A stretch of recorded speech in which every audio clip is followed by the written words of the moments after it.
ဒီစားပါတယ်ခုလာမဲ့Coming Sundayရလေ Father's Day ဆိုတော့အဲ့ဒီချင်းလေးကျွန်တော်သတိရတယ်ကိုစားရတည်းကိုစားရလေမဆနာဦးကိုစားရကျွန်တော်သတိရတယ်သူတို့ကတော့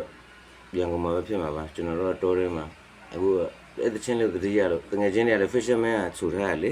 အဲ့ဒါကျွန်တော်လည်းမတော်တစ်ခေါက်နဲ့လည်း cover ပြန်ဆိုမယ်နော်နားထောင်ပြီနော်ပြီးရင်ဖျားเจ้าမှာပဲဖြစ်ဖြစ်အဖေများနေပါညာဆိုလို့ရအချင်းမျိုးလေးတဲ့ချစ်စရာလေး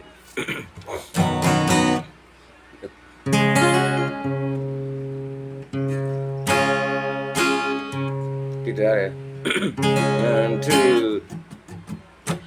ဒီလောကမှာသက်ရှင်နေတဲ့ရွှေခိုင်တယ်မှာဘယ်နေရာမှာမဆိုအမေကိုသာတန်တာတာတကယ်အေးများတဲ့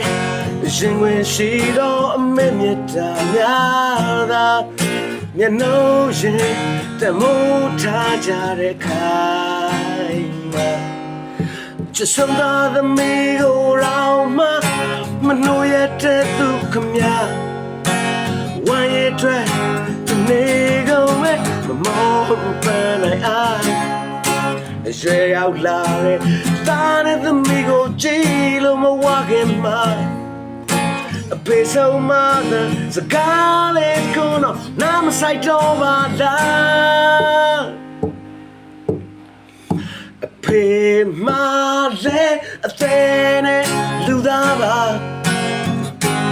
တန်ရှားရတေးကမလာချစ်လို့များမဖွင့်ရတဲ့ပေမဲ့အမေရဲ့မြတ်တာသိဖို့အတွက်အဖေရဲ့သေးကိုအထက်ထက်ကွယ်ခံခဲ့အမေရဲ့မြတ်တာသိဖို့အတွက်အဖေရဲ့သေးကိုအထက်ထက်